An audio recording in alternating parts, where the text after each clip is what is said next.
everybody, my name is Yolanda Marie.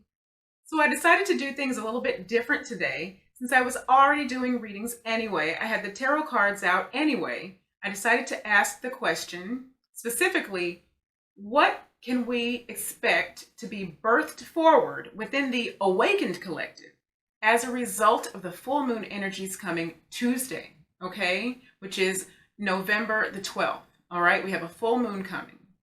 And so that's what I asked. Now I'm going to show you the first card that came out right away is the Death card. Now I know that looks like to a lot of you a scary card, okay? And this is the Illuminated Tarot deck, by the way. It's really beautiful, so I'm going to definitely show you the images, all right? But don't let this Death card scare you, because with death comes life. And immediately, right after that, the card that pretty much flew out, all of these pretty much flew out of the deck. I just intuitively shuffled until one flew out, right? The next card that came out is the Sun card. And the Sun card is all about representing clarity, simplicity, new life. Once again, back to back, I'm going to hold them up.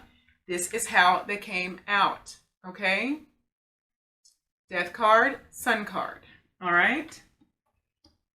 Now, before I continue, I'm going to let you know that I also pulled what I'm calling connector cards that are going to connect these up for us and give us a little bit more fine-tuned perspective of what's going on here. But for right now, I'm going to keep reading these, okay? The next card that came out, and again, this is within the Awakened Collective, so all of us are going to be feeling these. But for many of us, specifically, there is a cycle coming to an end. I just want to tell you.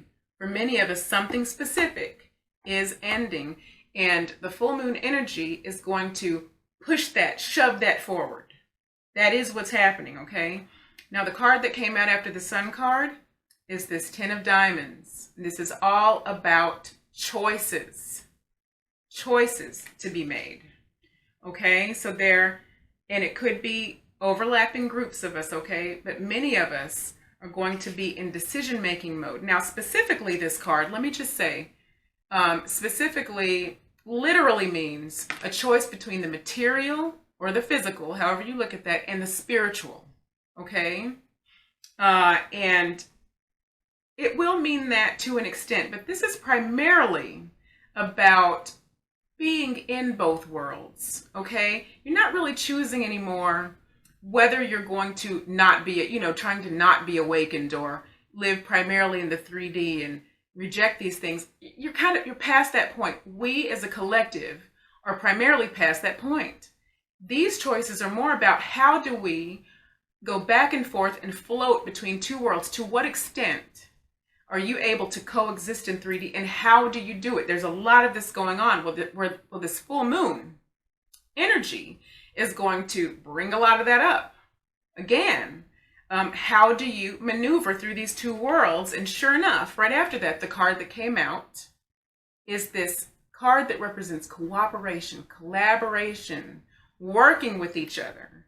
So there are going to be a lot of those type of choices within the Awakened Collective, and a lot of that has already started, okay? Of course, many way showers coming together and working, but to what extent are you working outside of just your way shower community, of those of us who are awakened? How can you navigate and maneuver throughout the 3D life as well, okay? Or the 3D world, okay?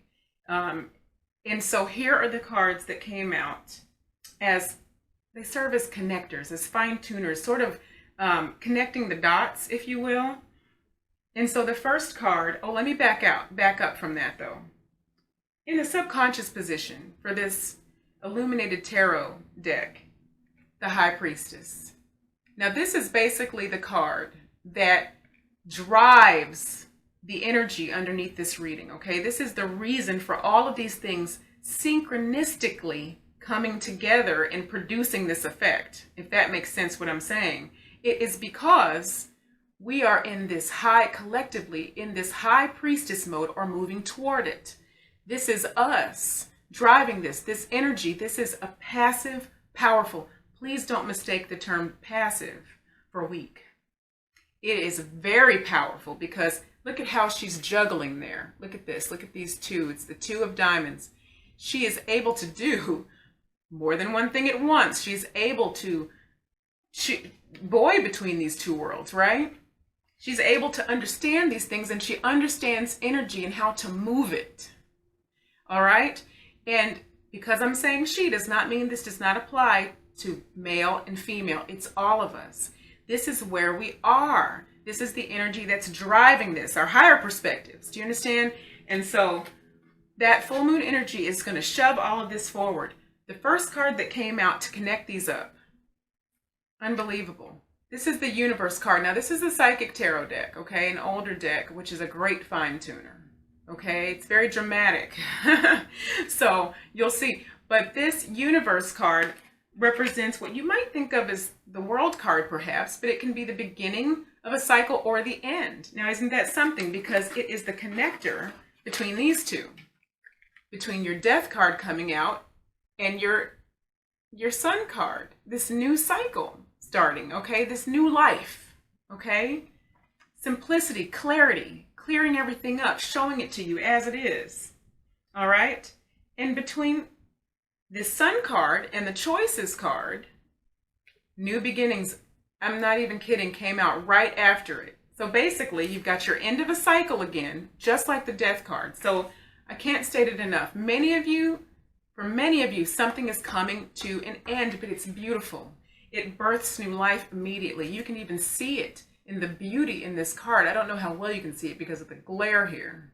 Can you see it there? It's beautiful.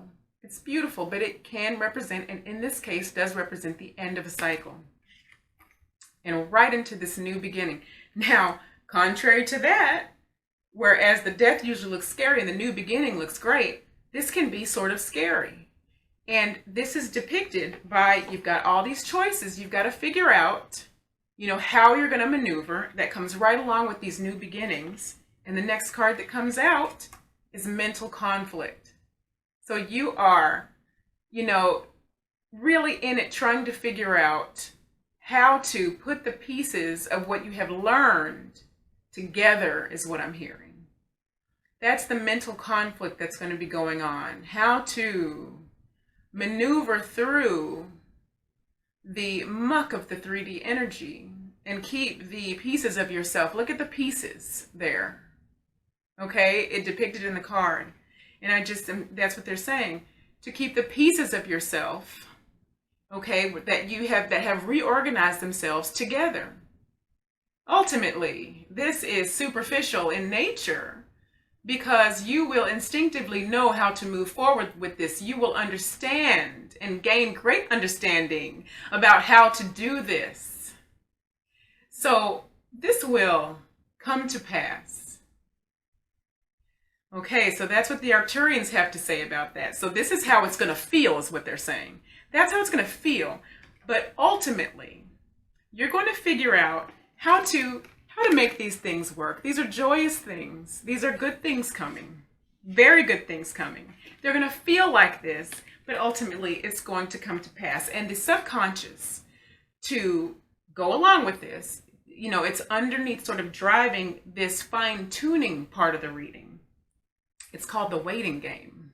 Now, isn't that something? It's the waiting game, you guys. So in other words, it implies patience. It asks for some patience. Now, there is a card in this deck that's actually called patience. But in this case, the waiting game, let me say it to you like this. It's not really asking you for patience like the patience card would be. This is saying you don't have a choice. This is a waiting game. Like you just have to wait for this to unfold. And it's going to unfold, is what the Arcturians have just said to us. It's going to unfold. So this is what you can expect in terms of this boost forward. I mean, I couldn't even believe these wonderful, these cards coming out like they did, one after the other, about this cycle ending and then immediately this new one coming in.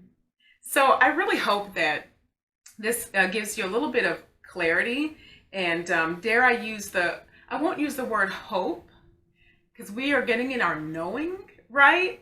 But some clarity and some calmness, just a little bit of calmness moving into this. So when you feel the tumultuousness of this, you can calm yourself and know, okay, I knew this was coming. I knew I was going to feel this. And so it's going to come to pass. I'm going to allow it to unfold. I'm going to allow this to unfold. Okay? So I hope that this makes sense for you and is clear. And let me know below if you don't mind. I love tarot cards. They feel wonderful. They always have. The minute I learned to read with tarot cards, before I knew I was channeling, I was using tarot cards actually. But if you would like me to once in a while incorporate the cards into a reading, leave that down below. Or if you prefer I just channel, I don't mind you leaving that down below either, of course. Just however you feel comfortable with that. Or if you have questions, you can leave them down below as well. And you can always email me, okay? So, love you guys so much. Namaste.